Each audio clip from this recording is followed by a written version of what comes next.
Amen. We'll have a seat. Welcome. So Neighborhood Church, our second preview service. We're very excited that you're here. If we haven't met yet, my name is David. I'm the lead pastor of Neighborhood Church. And Neighborhood Church exists to lead our neighbors to life-changing relationships with Jesus. That's what we're all about. And so we're starting a church, a brand new church, where we can let the walls fall down, be real with each other, and learn to follow Jesus together. That's what it's all about. And so welcome to preview service. The purpose of this is just to give kind of a sense of what Neighborhood Church is about, who we're about, and what it's like and what it's going to be like as well when we get to September and have grand opening right here at Advantage Arts. We'll just be in that space, in the gym right behind you. So again, really excited you're here. Just on a logistical note, I'm not sure if Toto mentioned this or not, but if you need to use the restroom, they are just right down the hall behind you, the last couple of doors on the right there. And speaking of heading into grand opening in September, we would love to be able to keep in touch with you as we get closer to that with different events and things that are going on. So there's a Connect card on the seat. And maybe you have moved it around or put it on the floor. We would love to just get a little bit of information from you, just to keep in touch, let you know of events and different things that are happening as we head toward grand opening. Speaking of those events, tonight, a couple things coming up this week. Tonight, we have Pie with the Pastor. I would love to get you the address for that on your way out. And Pie with the Pastor, it'll be at 7 p.m. this evening, just across the street in Daybreak. And the whole purpose of it is to answer of course, enjoy some pie first. And then to answer any question that you might have about me, about Neighborhood Church, about God, about who Jesus is, what he's like. If you have the deepest theological question or the simplest question like, what is my favorite color? That's what Pie with the Pastor is about. So we'd love to see you tonight at 7 p.m. And this week, we also have our kids camp. And we have a wonderful team here in town to help us with that. Let's give them a round of applause. They came from Colorado. They drove in yesterday. Really excited to have the team from Crow Hill Bible Church here as we host Kids Camp this week. The theme for Kids Camp is Make Waves. And so we're going to share with the kids from John chapter 7, verse 38 that says, whoever believes in me, in Jesus, rivers of living water will flow from within them. So we're really excited about that. Would love for you to sign your kids up for that. You can register at heyneighborhood.com. Grandkids, whoever you have, between the ages of 5 and 10 years old, we would love to have them this Wednesday, Thursday, and Friday. So as we jump into our message from the Bible this week, I want to ask you a question. What do you do when you don't belong? Have you ever had that experience where you're sitting in a room or, walk into a room and all of a sudden you think, oh no, these people are not my people? Have you ever been there? What do you do when you don't belong? Back a while back, I wouldn't share the story if it didn't happen a while ago. I was driving through somewhere in Texas. It might have been Central Texas, might have been West Texas. I'm not even sure because the rest of the memory is so much more important in my mind than this. But I was driving, I think 5 or 6 hours to go, and I had a client meeting. And I don't know if this has ever happened to you on a road trip, but I had an emergency. And it was time to go to the bathroom as fast as possible. And I had developed this system where, having been on the road all over the place in Texas, meeting with oil and gas clients, like in the middle of nowhere, if I could find a Cracker Barrel, I knew I could find a decent bathroom. And so I mapped to one, I pulled in just in time, and I rushed into the bathroom, did what I needed to do. And there were signs all along the way that I was in the wrong place. But it didn't really hit me until I was walking out, and as I was walking out the door, a woman was coming in the door. And she did a double take at me, and I did a double take at her and looked at the other bathroom door and realized I do not belong in that place. That's my story. And so what did I do? Well, I, as calmly and casually as I could, sat down and I had lunch, and I have never been to a Cracker Barrel since. So what do we do when we don't belong? I think we have a few different options, sort of our natural responses when we realize we don't belong. Maybe we're in a conversation and people don't agree with us, whatever it might be. We hide. Maybe we just don't really say anything. Or we don't say the whole truth. Or we leave. We just get up and walk out of the room. Maybe we'll try to fit in, say some things that aren't quite genuine or aren't the whole truth, or we fight. This is sometimes my personal favorite, but it's the one that gets me in trouble most of the time. We fight. Maybe we try to establish our own superiority and tell everybody else why they're wrong and we're right. Has anybody else ever done that? It's not just me, right? I see a couple of nodding heads. I appreciate the honesty. The interesting thing is we do this with people, but we also do it with God. Have you ever thought about how we relate to God sometimes? Sometimes we just want to leave and run away from God. Or sometimes we want to hide what's really going on in our hearts or in our lives, what's really going on inside of us. Or we might try to fit in. And we might try to do all the right stuff. We might try to do the good things and say, if I can just do enough good to outweigh the bad, we might try to fit in that way, hold it all together. Or we might fight him, right? We might hold him at arm's length and say, God, you don't know what you're doing. I know better than you. I don't need you in my life. Sometimes we fight God. But what if there's a better way for us to relate to God?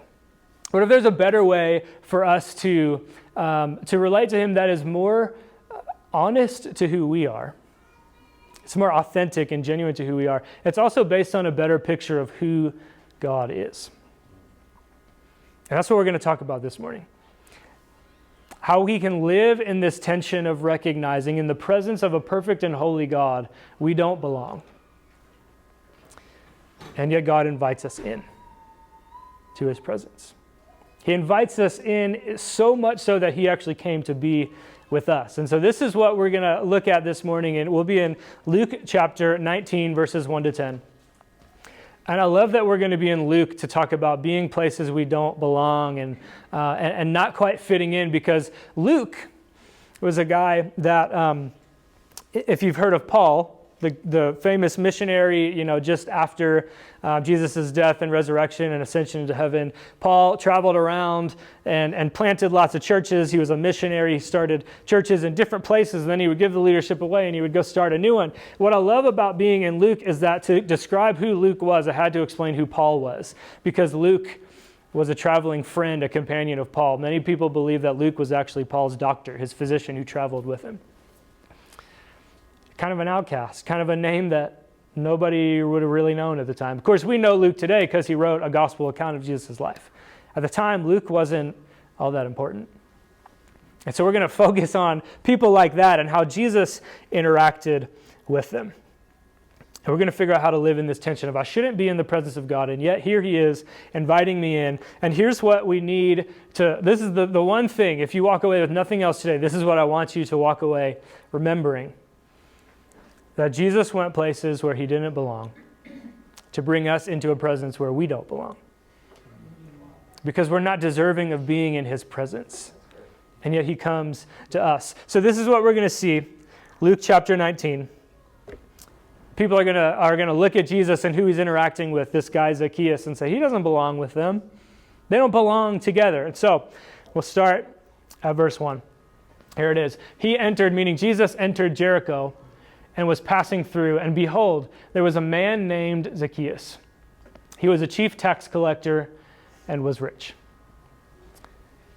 This doesn't seem to have a whole lot of substance or important stuff for us, but there's actually a lot packed into these two verses, because we got to know who Zacchaeus is before we realize why people would look at Jesus and say he shouldn't be with that guy. So Zacchaeus was a chief tax collector. There are other places in the Bible where someone is named as a tax collector, or Jesus talks about tax collectors sometimes. Believe it or not, this is the one and only place in all of the Bible where the title chief tax collector is used.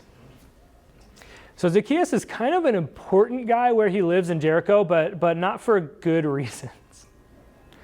Tax collectors worked for the Roman government, and they would collect they would set up a booth and they would collect the taxes that people owed. So someone would come to the tax collector, he would look at his ledger, find my name, and he would see that I owe $100 to the Roman government as my tax. So Zacchaeus would look at me and say, "Sir, you owe $150." And he would take the $100 and put it away for the Roman government, and he would take the $50 that he told me I owed that I didn't, and he would put it in his pocket. Zacchaeus was important, but not for the good reasons. And here's the thing about Zacchaeus. He was a tax collector. He lived in Jericho. Why is that important? Well, because Jericho was very wealthy for two reasons.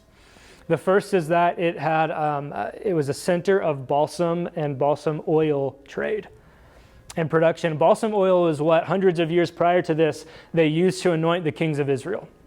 High quality product, the good stuff, expensive. So if people are making money off of the expensive product they're producing, then they owe more taxes, which means Zacchaeus can pocket more money.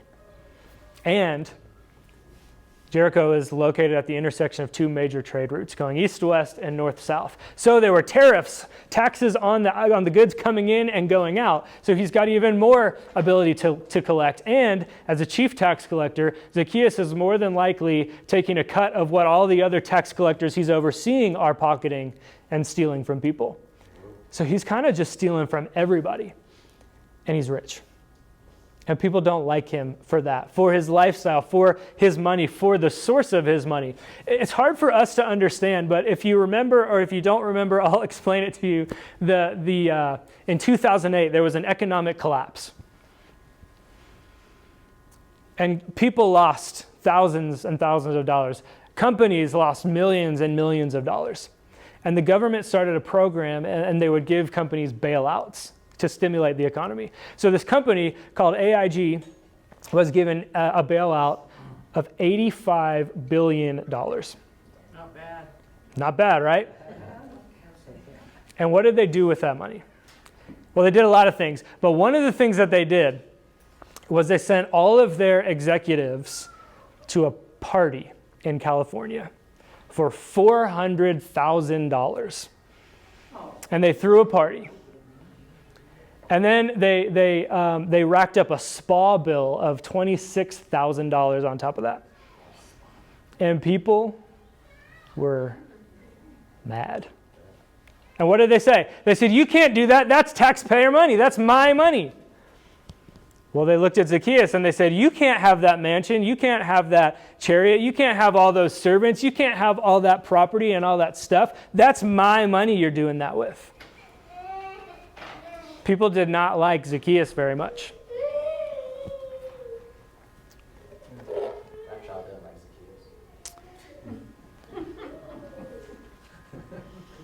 So it says, Zacchaeus, was seeking to see who Jesus was. But on account of the crowd, he could not because he was small in stature. Now, this is a good life lesson from Zacchaeus. He was rich, but he was short. You can't have it all. Okay, right? So he ran on ahead and climbed up into a sycamore tree to see him. For he was about to pass that way. And when Jesus came to the place, he looked up.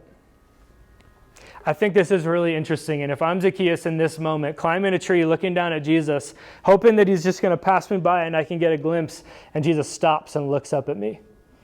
I just imagine the movie scene in slow motion where Jesus just slowly looks up. If I'm Zacchaeus, I'm thinking, oh no. Here we go. Zacchaeus nobody liked him anyway. He could have just muscled his way to the front of the crowd and planted himself there. I think that he was kind of trying to see Jesus, but not let Jesus see him. He was kind of trying to hide a little bit, right? He knew he didn't really belong with this guy, Jesus, but he still wanted to see him.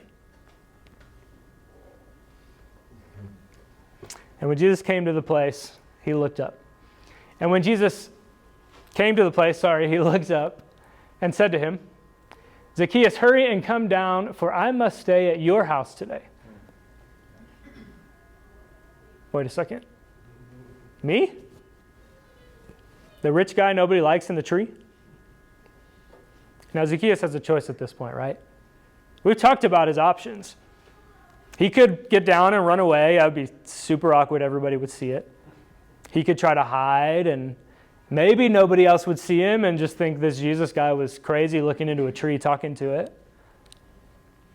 He could try to fit in, act real casual, right? Come down slowly and straighten his shirt out and say, "Okay, Jesus, you come have dinner at my house." I think he's kind of blown that option, but he could have fought. He could have said something to Jesus. But what I love about his response is how surprising it is. So he hurried and came down and received him joyfully. Wealthy people didn't hurry to do anything at this time, in this culture.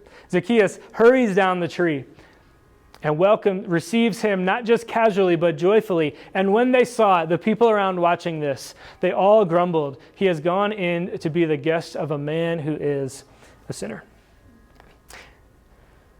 Zacchaeus' response is showing that he has maybe figured out how to live in this tension of knowing who he is, knowing I don't belong in the presence of God, of this man, Jesus.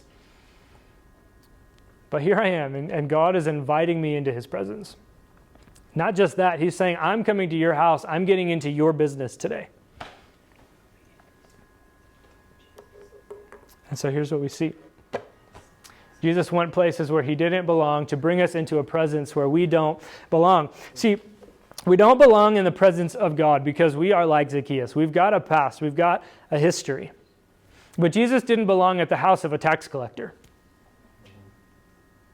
of a sinner. And we could never make it on our own to earn a spot in God's presence, to earn our way there. We can't act like we've got it all together because it's not.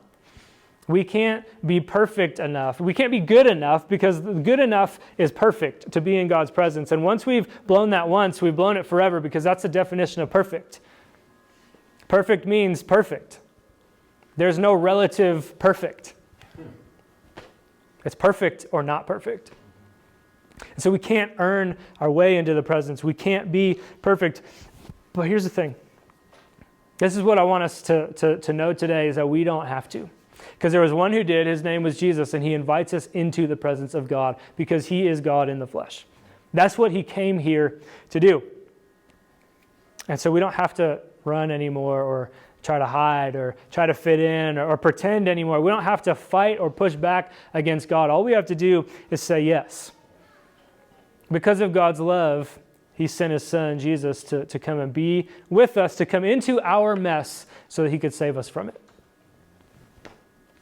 Jesus went places where he didn't belong to bring us into a presence, the presence of God where we don't belong. And our response matters. This is what we see in Zacchaeus. Jesus says, "Hurry and come down. I'm coming to your house." And Zacchaeus hurried and came down. And he received him joyfully. There's something amazing that happened because of the way that because of the way that Zacchaeus responded to Jesus. Here it is in the next 3 verses. And Zacchaeus stood and said to the Lord, "Behold, Lord, the half of my goods I give to the poor." And I think this part is funny. "If I have defrauded anyone of," I think it's when I have defrauded anyone of anything, I restore it fourfold. And Jesus said to him, "Today salvation has come to this house, since he also is a son of Abraham." Abraham is the guy that God said, "I'm going to bless the whole world, all of the nations through you." And now Zacchaeus is called his son. For the Son of Man came to seek and to save the lost. But remember, there were some people complaining, saying, Jesus doesn't belong with that guy. That guy doesn't belong with Jesus. But I think that's the point. Because what if Jesus went to be with the people who didn't belong, with the outcasts, with the sinners, to bring average, everyday, ordinary, normal people into the presence of God, the very presence of God himself? That was his purpose. That's what he came to do. So Jesus was eating with tax collectors and he was eating with sinners so that they could come into a relationship with him. And instead of running away,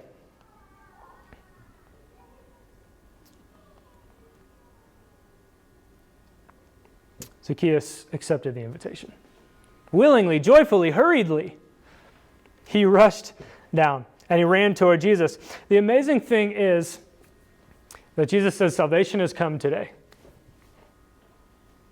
All the lifetime of stealing, of extortion, of being a thief that Zacchaeus has lived, all he does is turn to Jesus and says salvation, and Jesus says salvation has come to this house today. The invitation is open for us to run to Jesus. And when we do, salvation comes today. In the moment that we turn to God, he saves us and gives us the gift of eternal life. Zacchaeus just met Jesus and he was saved. Now, you might be thinking, well, wait, look at all this stuff Zacchaeus says he's going to do. He says, I'm going to give half of my goods to the poor, all my money, all my property, all my wealth. And if I've defrauded anyone of everything, I'm going to give it back to them 4 times what I took. But that's the thing. He's only just said it. He's got plenty of opportunity to not follow through on what he said. And yet Jesus has said, salvation has come to this house today. Because what Zacchaeus is saying he's going to do, which he may or may not end up doing, I like to think he did, was not what got him saved. It's not what got him salvation through Jesus. It was the result of it. He was saved because he turned to Jesus and said, you know what? My old way was wrong. I was stealing from people. I'm not going to do that anymore. Jesus, now I want to follow you. And that's all it took. His heart was changed. And so he wasn't running anymore. He wasn't hiding. He wasn't trying to fit in, trying to act like, well, what I did wasn't that bad. It's better than those people. He wasn't trying to push God away anymore. No, he was open and honest and willing to say, God, I was wrong, and you are right. I'm going to follow you. And because of that, Jesus came to his house. He says, I'm coming to be with you. Jesus went places where he didn't belong to bring us into a presence where we don't belong. He comes and he invites us into his presence. And sometimes, even if we resist and say no, he's coming into our house anyway, and he's coming into our business anyway, right? He comes and he invites us to be with him. All we have to do is say yes to him. And sometimes that seems too easy to us, doesn't it? I promise you it's not that easy.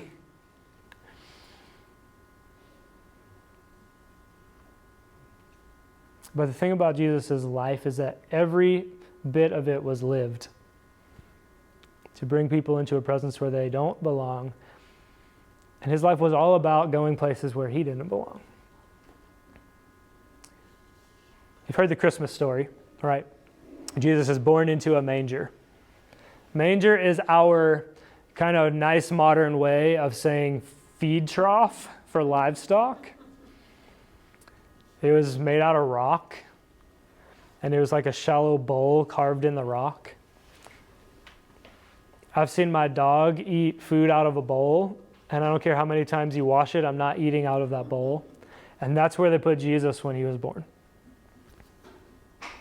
And then Jesus, when he grew up and he started his ministry, he would walk around and he would lay his hands on people that everybody else said, don't go anywhere near those people. They're unclean. They have, leprosy, the skin disease. Don't touch them. If you go near them, they're going to make you unclean, and then you can't be close to God. You can't worship God. Jesus actually went and he would put his hands on them and heal them. And Jesus would hang out with the sinners and the outcasts, like with Zacchaeus in John chapter 4. He goes into Samaria, a place where Jews like Jesus do not go, to a well in the middle of the day, in the heat of the desert, to meet a woman who is there because she's avoiding everybody else. And he starts a conversation. He didn't belong in that conversation, to the point where she looked at him and said, why are you talking to me? And Jesus went to the cross to die for sinners, a death that he didn't deserve because he lived a perfect life. And then he rose again on the third day to conquer death. I don't know about you, but in everything that I've experienced and known, for someone to be dead and laying in a tomb for 3 days, they don't then later belong outside the tomb. Yeah. Unless they've come back to life, right? Jesus' life was all about going places where he didn't belong, to bring us into a presence where we don't belong. And so I want to finish by answering the question, what does this mean for us? What do we do about this? And I want to talk to 3 different groups. And maybe you'll find yourself in more than one group. In fact, you probably will find yourself in more than one of these groups. But I want to talk to these 3 groups. And the first group is those of us who feel or sense somewhere in our lives, or we're thinking that there's a place in our lives right now where we just don't belong. Maybe it's our job, maybe it's our work, the place we live, whatever it is. We just have this sense that I don't belong here. And what I want to say is that maybe God has you there so that you can bring the presence of God to the people there. Because if Jesus goes places he doesn't belong to bring people into the presence of God, when we put our faith in Jesus, the Spirit of God comes to dwell in us. Maybe God has you in that place to bring his presence to those people so that they can come into a relationship with him too. I think if we pay attention in those places where we feel that we don't belong, if we pay enough attention, we'll see what God is doing. And we'll sense that invitation into what he's doing with him. And we'll show people his love and his care for them. Or maybe he wants to show people his presence in those places through you. Maybe he just wants to meet you in that place. A place where you feel like you don't belong, that's going to make you be more reliant on him. That's going to make you trust him more. That's going to make you grow in your relationship and grow closer to him. And I just want to say this too. Maybe you're in this room and feeling like you don't belong. I want to say that at Neighborhood Church, we say this a lot. You can belong no matter what. You can belong no matter what you believe. You can belong no matter what you've done, no matter what car you drive, no matter what house you live in, what neighborhood you live in. You can belong no matter what. Because Jesus comes into those places where we feel as if we don't belong, and he makes us belong. He invites us into this relationship with him. He says, I'm coming to your house today. Now, a second group, maybe you're thinking this morning, you're identifying with those religious people. The ones who looked at Jesus and Zacchaeus together and said, they don't belong together. They shouldn't be together. Here's what I want to remind you of. It's the last thing Jesus said in the passage we just read. The Son of Man came to seek and to save the ones who had it all together. The ones who could find their way. No, the Son of Man came to seek and to save the lost. Those are Jesus' own words out of his own mouth. He's inviting us this morning to not have it all together. He's inviting us this morning to come into his presence and say, God, I need you. God, I thought before that I was doing this and at least I wasn't doing that, but now I see that this is just as bad as that. God, I need you. I need you to forgive me. I need you to guide me. I need you to be with me.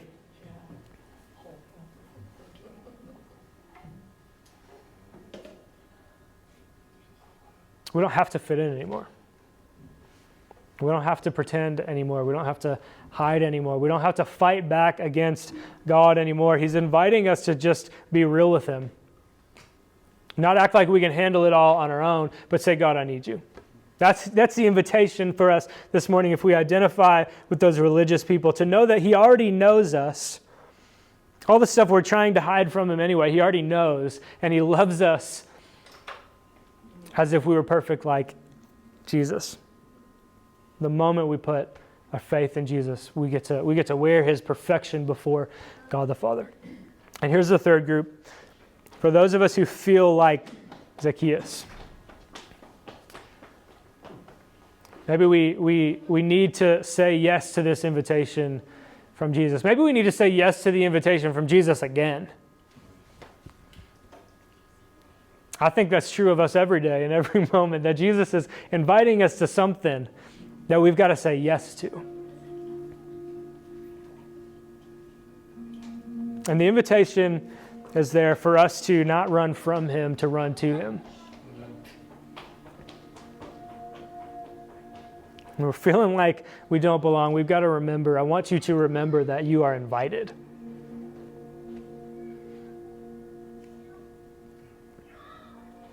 He knows the mess that you have made, and most of us have, I'm just going to say this because I know it's true, all of us have a tendency to mess things up more than we get things right, don't we? Amen. Yeah, we all have filthy rags. That's right. And yet, Jesus came to be with us, to invite us into the presence of God forever.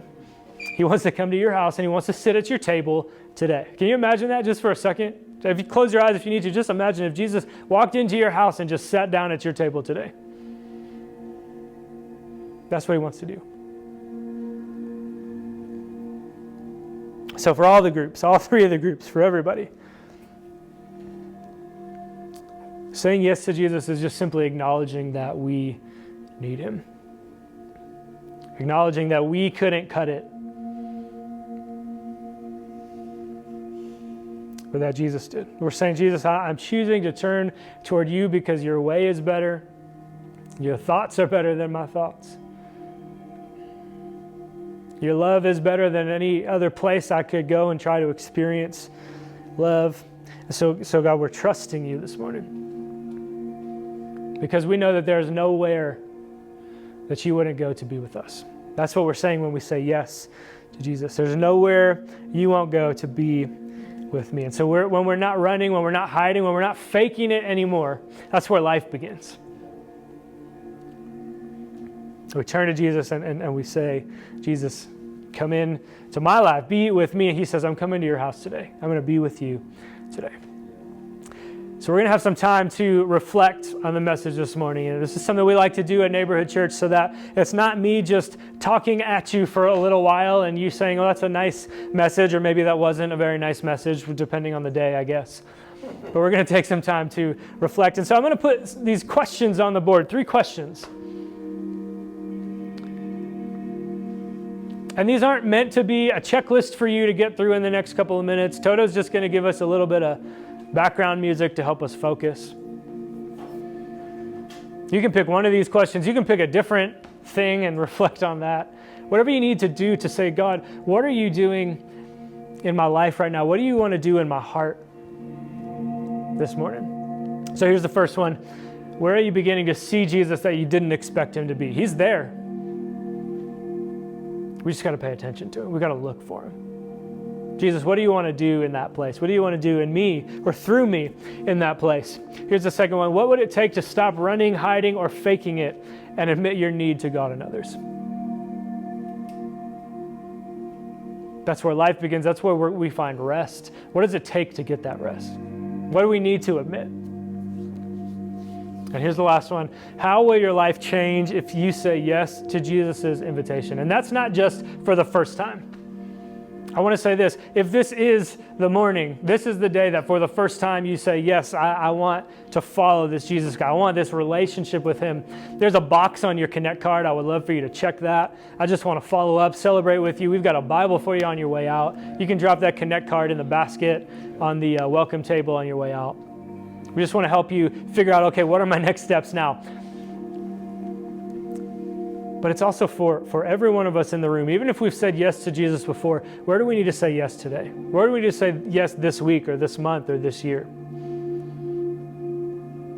How's our life going to change if we say yes to this invitation to be with Jesus and to follow him? So those are a few questions for us to reflect, and we'll take a few minutes. Feel free to close your eyes, whatever you need to do to just come before God and reflect with him this morning. And then in a few minutes, Toto and the team will lead us in a couple of songs to close this morning.